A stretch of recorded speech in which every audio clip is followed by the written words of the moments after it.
like you heard, I Love Mario returning with Blaster Master.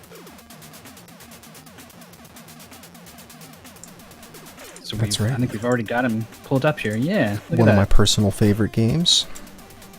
Who's what's this? Who's this voice? Is I that don't know. Feasel? I'm not hearing any voices.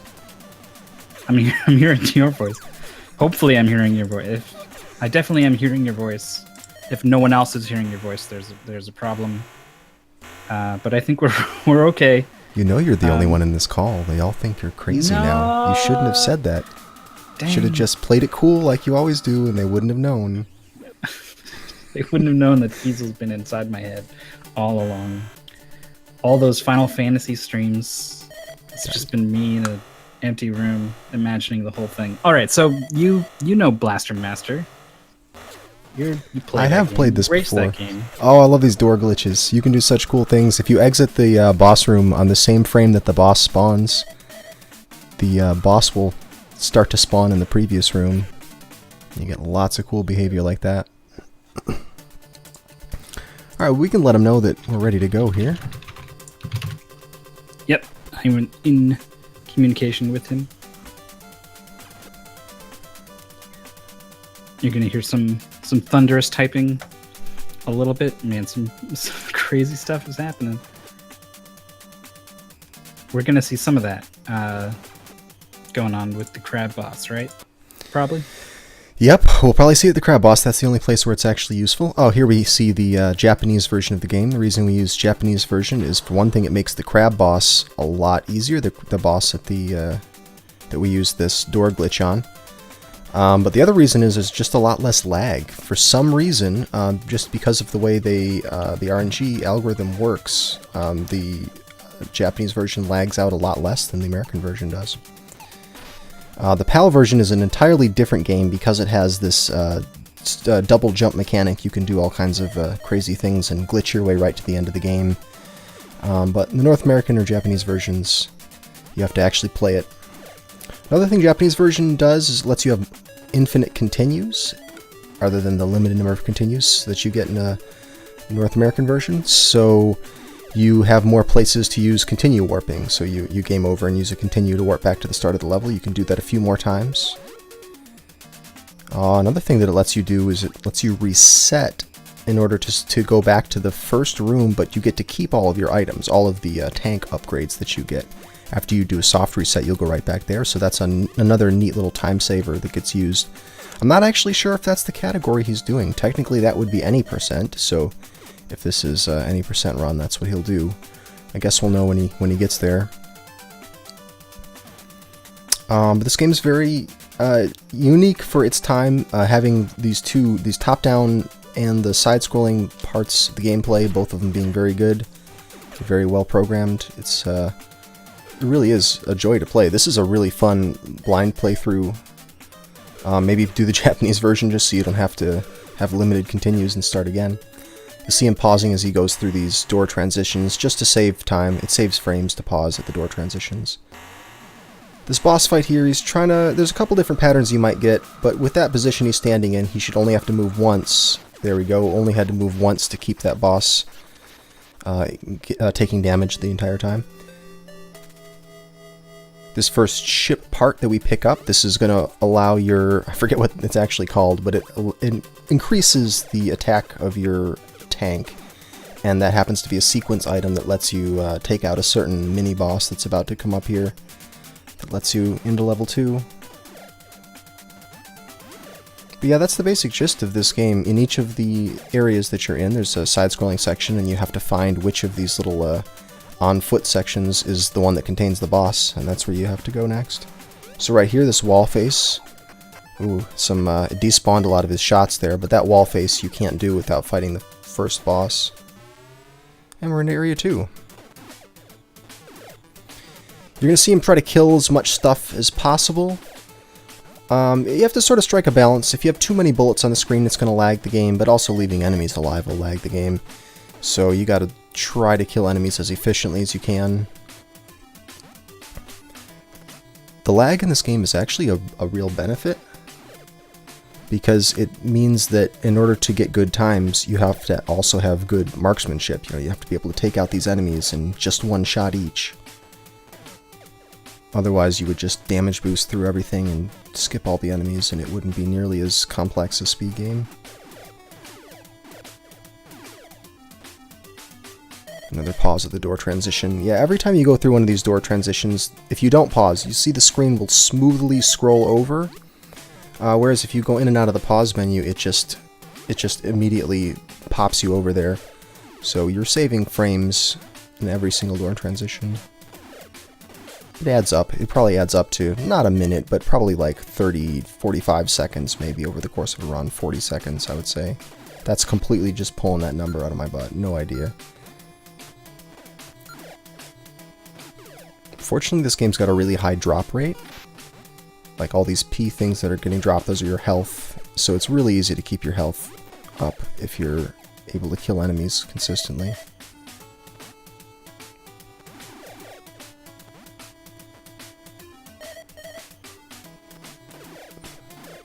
Yeah, this is a pretty tricky room to kill all the enemies in. The thing is with these enemies is they'll always spawn at the same place. It's all screen triggered. They won't start their motion until the screen scrolls past a certain point and then they're triggered. But the direction that the enemies move in will vary. So a lot of the skill in these sections is knowing the spawns and knowing what to do if you get each of the 4 different patterns that you might get from the enemy. I don't know which of the 4 directions it decides to move. Some of them only move 2 directions. Yeah, these overhead sections, the pausing on the screen transitions actually save even more time than in the side-scrolling sections. Now he should be setting up to take enough damage to take an intentional death here. If we're going to be using game overs to warp, we have to run down our lives. Oh, he's not going to take the death there. That's usually a good spot to do it. But maybe he's got something better in mind. Grenade pausing. So what happens is when the game is paused, the code, it doesn't stop checking for damage. It continues to check for damage between your grenade and the boss, even while the game's paused. So you throw a grenade, you wait till it's right in the middle of exploding, and then you pause the game and you just wait for the boss's health to run down. And there's an audio cue you're listening for. The sound that the explosion makes will change just a little bit. And that's how you know that he's good and ready. There we go. That section there, like what I was saying about the enemies going random directions that you can't predict, that's probably one of the hardest parts of this area to get right. Because each one of those little ladybug things can go a number of different ways.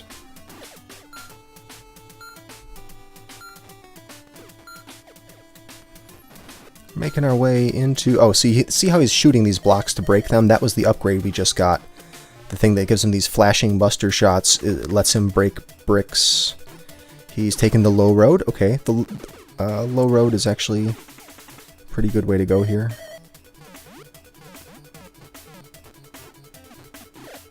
There we go. We're going to start to see some hover drops. You can collect hover even before you get the tank upgrade that lets you use hover. So you have a HOV on the side of the screen there. That's where your hover bar will be once you get the hover tank upgrade. ILM always goes right here. In this room, I think it may be faster to go left, but ILM always goes right. That's one thing I noticed about his run that I don't understand that choice. But for the most part, he's using like absolutely the best strats. I mean, ILM is a top tier runner of this game, and almost in a category of his own.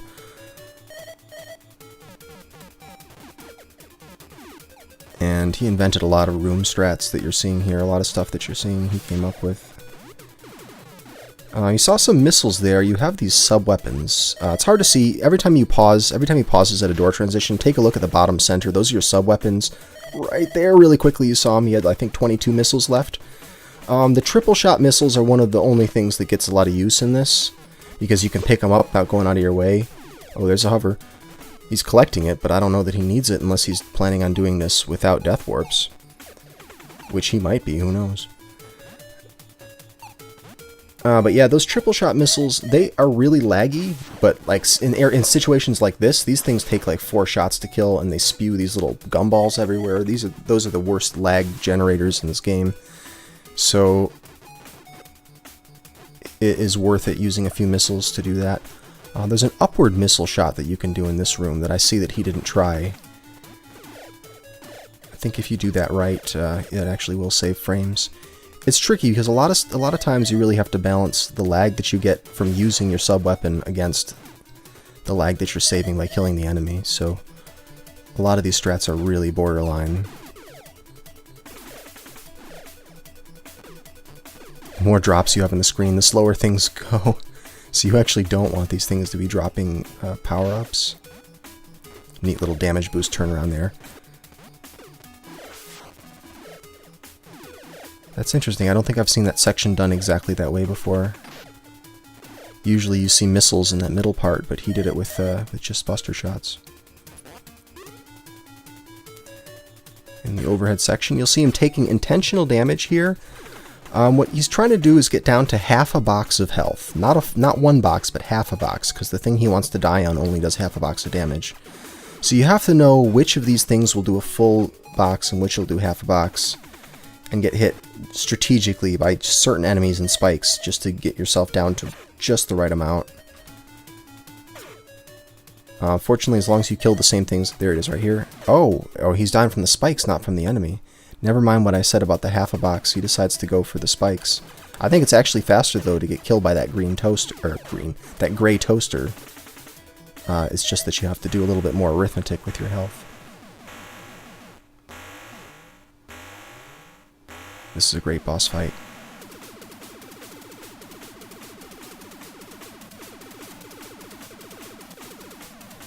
Ooh, he missed one. He knows to let it go and focus on the other ones, and it'll come back. There we go. He probably only lost about a second at most. Like, you see how quickly he was able to just clean up that one that he missed.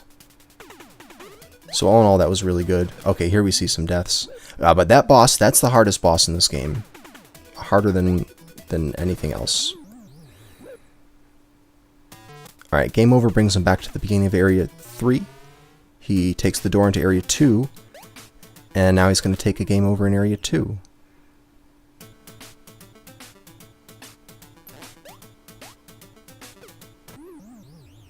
That boss was called Photophage, by the way. Pretty cool name for a boss, I think.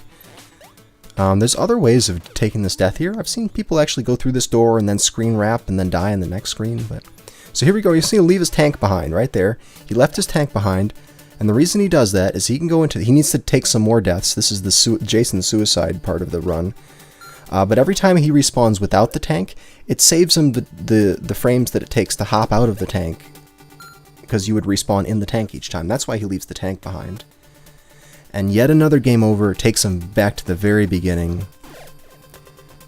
Yeah, so he's obviously not doing resets. This is no resets. Because on the Japanese version, he could have done a soft reset that would have taken him back here without having to game over twice like that.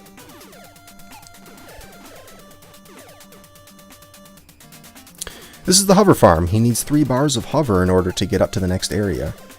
You get it from random drops. The game is being a real jerk. Yeah, he's getting very few drops.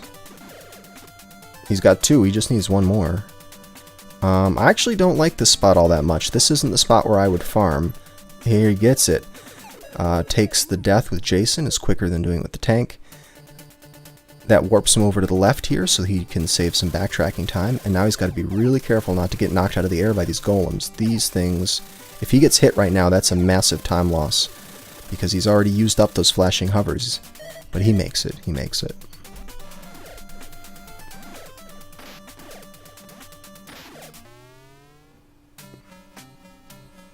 You're not going to see much of Area 4, which is unfortunate because it's got cool music and a really nice tile set.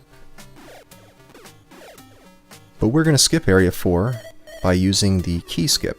So you don't need to pick up the key because you can do these door wraps. The idea is you start to walk into a door and then change directions. Here it comes, don't blink. What? He's over there now. See, what happens is Jason, after he gets out of the tank, he starts to walk in the door, and just as he was about to go through it, he turns around. it'll still make Jason do the door transition. Here, there's going to be some more of it. Take a look. It still makes him do the door transition, but it goes the other way. Because the game, like, he changes direction, and the game, like, pops you forward those 7 tiles or whatever, but it's the wrong way. So you get put over there. And every time he does it, it shifts the background. See, right there, he's able to go through that tile because he shifted the hitboxes of all the background tiles over by 1 every time he does a door wrap. So that lets him pass through those stones right there. And then you saw that he paused and unpaused. That resets the hitboxes back to where they're supposed to be. And that's how you skip right through there.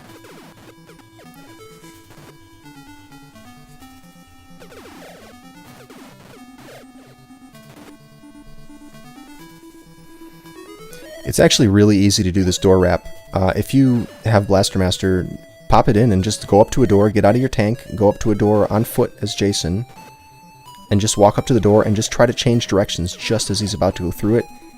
I guarantee you'll get it. It's really, I mean, after a couple attempts. To be able to do it at this level of consistency requires a lot of practice, but it's a trick that anyone can do.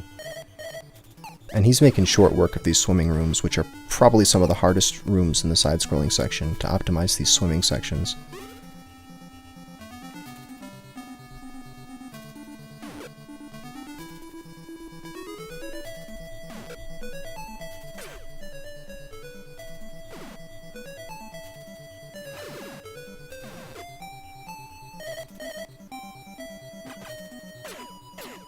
Alright, taking the intentional death here, he needs a death at some point, because he needs to be down to 0 lives so that he can death warp, or that he can continue warp, rather, back over to the very beginning of this area.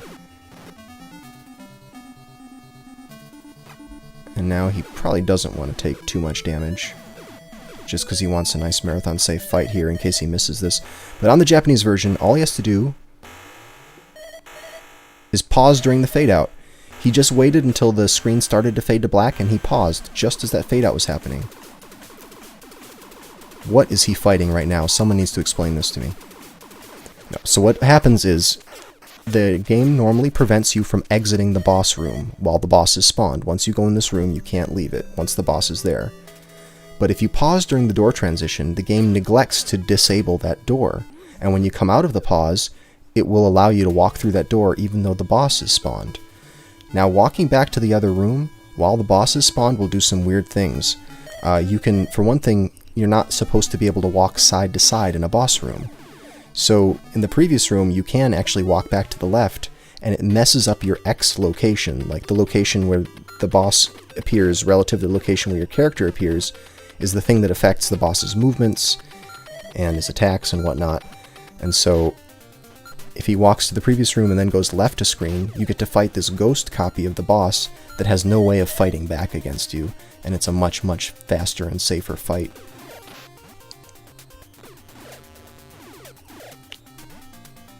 So here we are in the ice level. There are ice physics.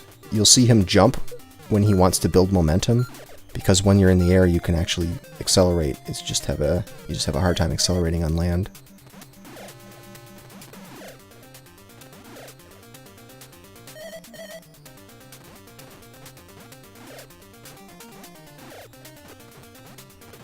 Yeah, if you try to do that crab glitch, that crab boss glitch that you saw there on the North American version, it's a 1-frame trick.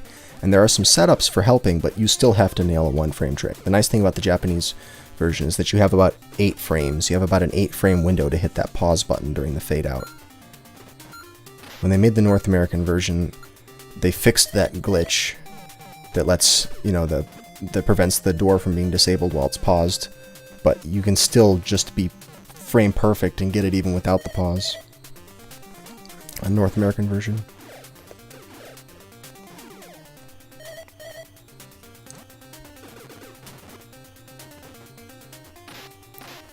I like this area a lot. There's just a lot of really good shooting and jumping combinations that you have to do. And this room here, my gosh, this room probably takes as much practice as... see, he couldn't even... This is a really hard room. He's using homing missiles there. I'm not sure that was intentional. This room you want to use homing missiles though. There's one spot in this run where homing missiles will really help you. This is... Well, I guess there's 2 spots in the run. Or no, in this version of the run he takes a death warp. So yeah, that's the only time you'll see homing missiles used. Like, people use it in this screen, but it creates as much lag as it saves. So I don't see homing missiles in that screen as being the right option. So here we go, he pauses and unpauses, and that resets those blocks. And it makes a little platform for him to jump up on. It's a neat little trick there. Taking intentional damage because he does want to do a game over after this. After he's finished with his boss, he wants a game over. So he's planned out where the quickest places to die, you know, spots that have the respawn point right next to the place where you died at. A little bit dangerous coming into this room with 1 bar of health. These eyes, oh, I see, because he's going to take this upper path. Yeah, it's slightly faster to make like a zigzaggy path and go through those other eyes, but yeah, that's much safer this way. And this little slide on the ice right there, oh, he doesn't even do the slide on the ice. Yeah, he's doing some pretty safe strats there. Like, barely any time lost, and it makes it so much more reliable. I think that was a smart choice. We got another pause glitch coming up here.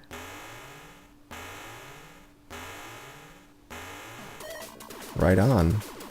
Listen for it. Oh wow, he unpaused. He may have even unpaused before the audio cue. So he was really taking a risk. But I guess he just has the timing internalized so well. That's pretty impressive. Like, I didn't even hear the audio change. He was so quick with it. But there we go. That was his last life. Takes him back to the beginning of Area 5. Or was that Area 6? Back to the beginning of Area 6.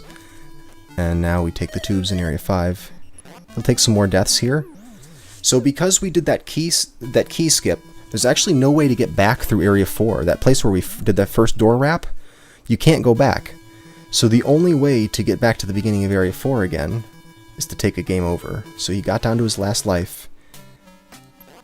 Now this room right here, on the North American version, you're probably not used to seeing this, because this isn't what it looks like on the North American version. There's actually a whole system of platforms that you have to navigate as Jason.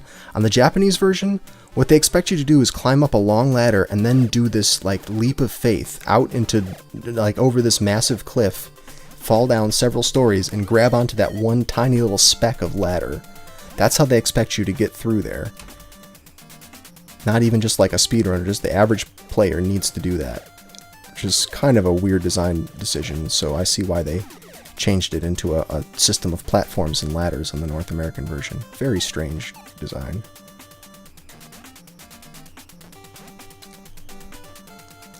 A lot of lag in that room, but it often gets worse if you try to kill those enemies. You'll get like laggier patterns in this room.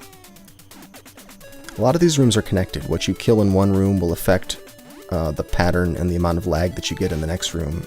It's kind of weird.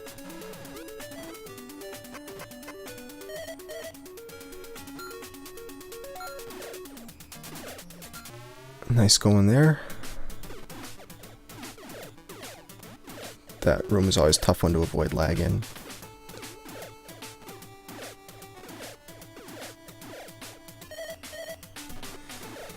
So we've been here before, but this time we're coming through with the crusher shot, so we can actually break those bricks, and we can go in a different route through here. Area 3 is sort of the nexus that several other areas are connected through, so you end up making your way through here in a couple of different ways during the course of the run. Oh, he could have avoided hitting that mine. I don't think it's going to be a problem. Health shouldn't be an issue for him. Now, he did pick up the hover. See, he has a bunch of hovers, which means he's going to do the hover strats here. And the fact that he picked up the hover is often an indicator that he's not going to do the screen wraps when he gets to the next area. I'm actually really curious. Usually when people pick up that hover, it means they're not going to do those. But I really want to see him. Oh, that's looking bad. Okay, yeah, he's not going to do them. He's going to do this level legit. That's okay. You can soft lock and lose your whole run there. So maybe it's a good thing that he's not going to do it.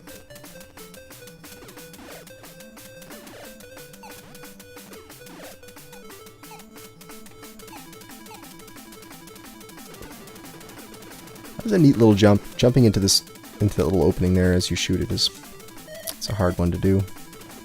And let's see, he uses, yeah, there's like a safer route that you can do through here that gets you a little health refill. He doesn't need any of that safety though.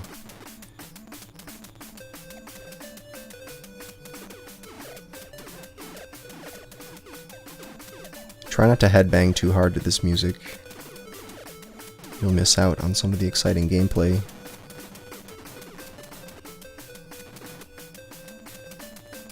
You can headbang a little bit though.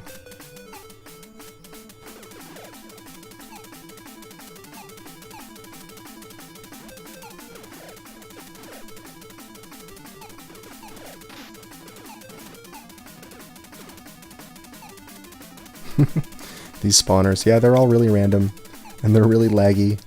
Like, look how much lag he's getting. It's completely out of your control as a runner. It's one of the more frustrating things about this game, but there you go, putting some hover to use. That's why you pick up the flashing hover, because you can do moves like that right there. This room right here is where he could have gotten to by the wrap. He's going to do part 2 of it. Here we go. Okay, so he's going to do. This is the second part of the skip, the Area 7 skip, and here we go. He's actually. Like, remember that the hitboxes of the floors are not where they appear to be. They've all been shifted over. And that lets him actually get through this wall. Wow, and then he made it into the very end of the... That's the very end of the level. He got to the boss dungeon by cutting through that wall. Oh no! Was that his last... Okay, he has one more. Okay, thank goodness. This is tricky to do. He was doing... Yeah, he's going to do the safe method now. He was doing the no-stop method the first time around, which is kind of risky. Alright, got another one coming up. That one's a little bit easier to do than the first one he was trying. And we've got one more boost. See, the idea is while you're taking damage, you can walk across lava. So you just take damage and walk across the lava. Very easy. It actually may have been an intentional feature because the game will sometimes hide power-ups on islands that you have to take damage to get to. So here we go. He positions himself based on the spot on that frog's butt. And another pause grenade. It's tricky to get this one. He's got a really narrow window when his mouth is open. And you want to get the positioning just right that you don't have the grenade hit the wrong spot and make a really high-pitched annoying sound that masks the audio cue that you're looking for. Shoutouts to Frog Butt.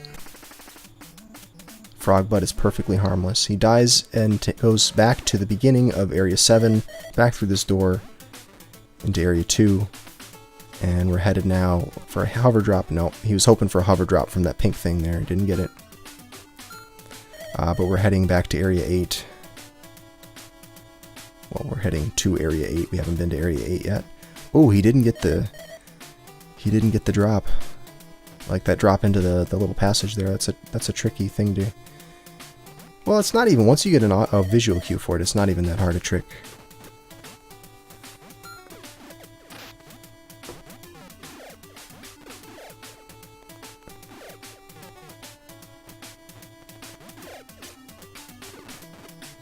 But yeah, he's on great pace right now.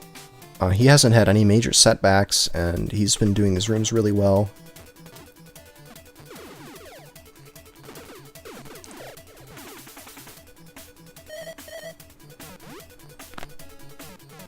A little bit of ceiling. Okay, there we go. Well, Wall 2 is an upgrade that lets you go onto ceilings.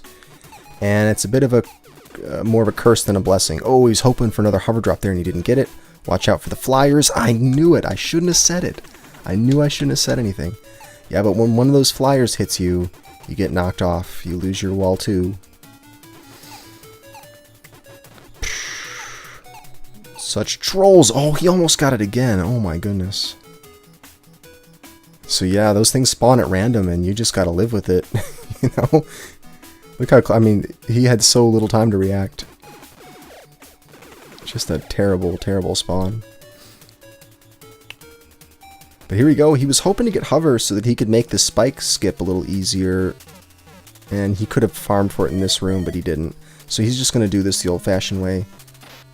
Okay, that's a cool little strat there, getting through those spikes.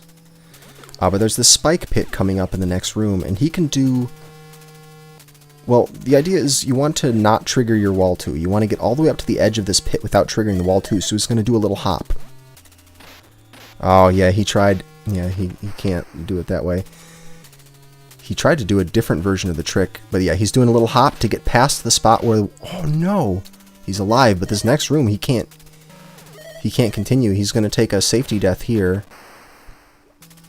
If he were to die in the other room, your body falls for a long distance and it wastes lots of time, so that's really the safer place to die, or the faster place to die.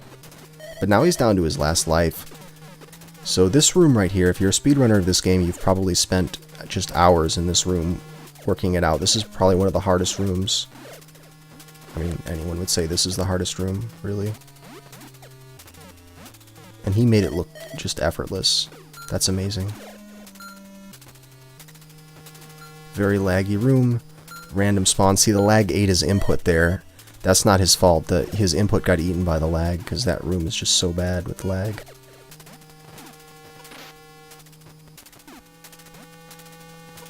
Interesting pattern here. Which enemies that you kill will affect which other enemies spawn. And the pattern that he used there, I actually haven't seen it before. Yeah, like all this is new to me. I don't do this route. But it looks pretty good. I mean, some amount of lag is unavoidable. Huh. Let's see if he does the spike jump here. There's this cool little task strat. You can actually jump up through the spikes. No, he doesn't do it. Okay. I remember Scavenger doing that in one of his races. It was pretty awesome. Alright, final boss. First form of the final boss. It's pretty simple. He doesn't move very much. Very precise positioning on your grenade, but if you get in the right spot, you can't do the regular grenade pause, but every time he pauses, he basically gets 2 hits out of the grenade, so he's mashing pause and grenade, and yeah, he wasn't positioned right. If you're positioned right there, you'll never stop doing damage to the boss. For this last part, you just have to mash grenades, and if you mash fast enough... okay, he's taking the safe strat going against the wall. And a lot of people who played this game as kids may have used this method.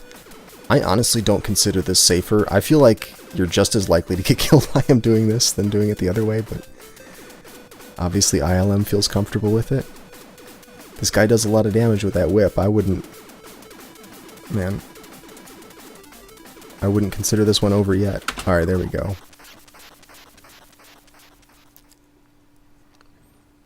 So that was Blaster Master. Notice that tower looks different on the Japanese version than it does in the American version. And you'll notice something missing from this scene coming up here. See if you can spot what it is.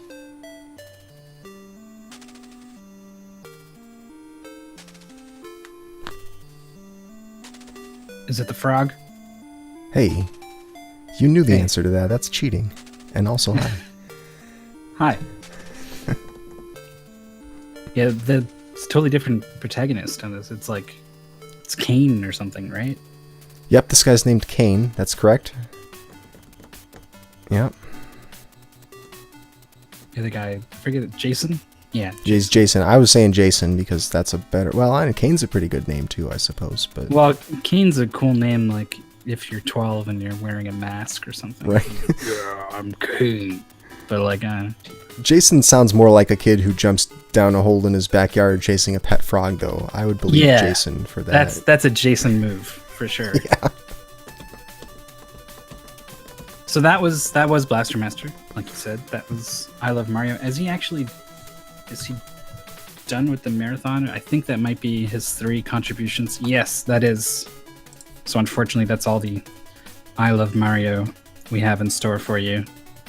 But the hits keep coming, you guys. Next is going to be Metroid. Metroid is it's a series that garnered so much so early in its lifespan and has been very neglected over the years. But it started with Metroid on the NES. It is a classic.